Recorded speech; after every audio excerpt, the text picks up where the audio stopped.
La 14e nuit de la Holstein, c'était samedi dernier à Wallexpo à Libramont. La race bovine laitière est évidemment au centre de la scène. Tout au long de la soirée, les vaches bichonnées par leurs éleveurs ont défilé devant l'œil d'un juge venu expressément du Canada. Un reportage de Benjamin Mars et de Thomas Escapa.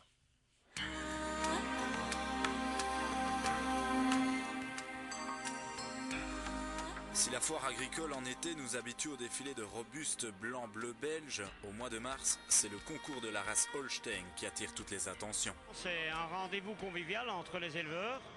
Et pour agrémenter ce rendez-vous, il y a un concours où il y a des animaux laitiers, puisque c'est une organisation d'un concours laitier, qui viennent de plusieurs pays, puisqu'il y a la Belgique, le Luxembourg et la Hollande.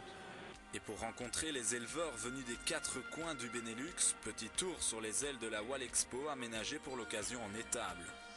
Pour nous, c'est parfait. Nous sommes arrivés mercredi, donc ça nous fait déjà pas mal de jours sur place. Les vaches, elles se sentent bien, mangent bien et boivent bien, donc c'est le plus important. Que les vaches soient dans les meilleures conditions pour produire leur lait. Donc tout va bien. C'est un très beau concours ici, chaque année à Libramont.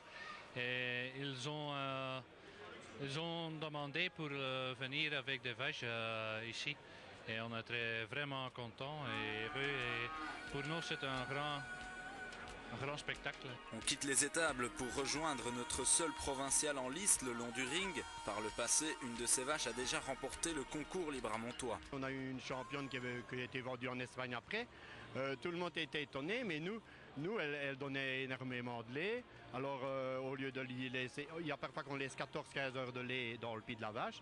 Cette fois-là, on a décidé de ne laisser que 11 heures de lait.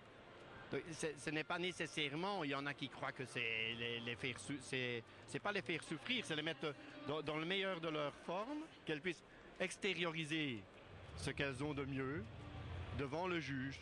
Se faire belle pour attirer l'attention du juge, David Crack Jr. est un ancien basketteur reconverti dans le milieu de la génétique à Québec. Il est juge-arbitre depuis 9 ans. C'est quoi le secret d'un bon juge? Il a l'œil sur toutes les parties du corps de la bête? Oui, il faut que tu connais les bêtes, il faut que tu aies confiance dans ce que tu vois, il faut que tu crois dans tes yeux, puis il faut que tu donnes les bonnes raisons pour les placements. Mais c'est quelque chose que tu peux apprendre, mais aussi c'est un peu instinct un peu. Pour gagner le concours aujourd'hui, qu'est-ce qu'il fallait pour vous aguicher? Des bons systémomères, ça veut dire bien accoté sur le corps, une bonne capacité, qui déplace les bonnes pieds et membres, et surtout aussi du style, fémininité. La soirée aura permis à tous ces producteurs laitiers de sortir un peu d'un quotidien noirci par la crise économique.